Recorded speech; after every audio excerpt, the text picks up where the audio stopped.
সামনে বুধবার আবার যাচ্ছি দিদি নাম্বার ওয়ানে। এপিসোডটা দেখিস কিন্তু। সামনে বুধবার আমার হবে না রে, ওই দিনই আমার শর্ট ফিল্মের প্রিমিয়ারটা আছে, ম্যাডাম পিঙ্কু।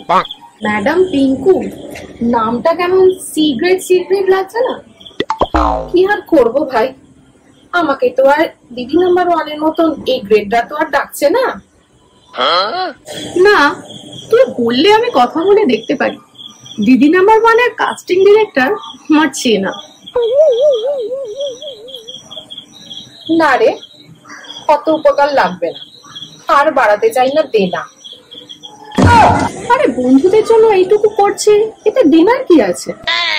না থাক, আমাকে এবার উঠতে হবে। তোর আর বলার কিছু আছে? আরে তুই চলে যাচ্ছিস কেন? আমি তো তোর ভালোর জন্য বললাম। আর কত রকম দেখবো ভগবান, তুই বসে বসে সবার ভালো কর, আমি এবার চললাম। এই দেখো আবার রেগে যায়। তোর প্রবলেমটা এক্স্যাক্টলি কি?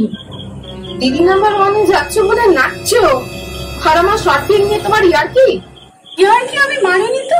ও ফিউজ হয়ে গেছে তোর ব্রেনটা। আমার ফিল্মকে গ্রেড সি বলা, তোর গলায় আমার ঘন্টা। যেটা মনে হচ্ছে সেটা বলে দিচ্ছি স্যার, সাদা মনে কোনো কাদা নেই। এই জন্যই আর কোথাও চান্স পাস না, বছর বছর পড়ে আছিস ওই দিদি নাম্বার ওয়ান। অকাতে থেকে কথা বল কিন্তু, তোর মতো এরম অনেক দেখেছি। না হলে কি করে নিবি তুই? যা, আবার তোকে ফালতু বলেছি। অভিশাপ দিলাম, কেউ কাজ দেবে না এবার থেকে। ঠ্যাঁ ঠ্যাঁ করে তুই ঘুম।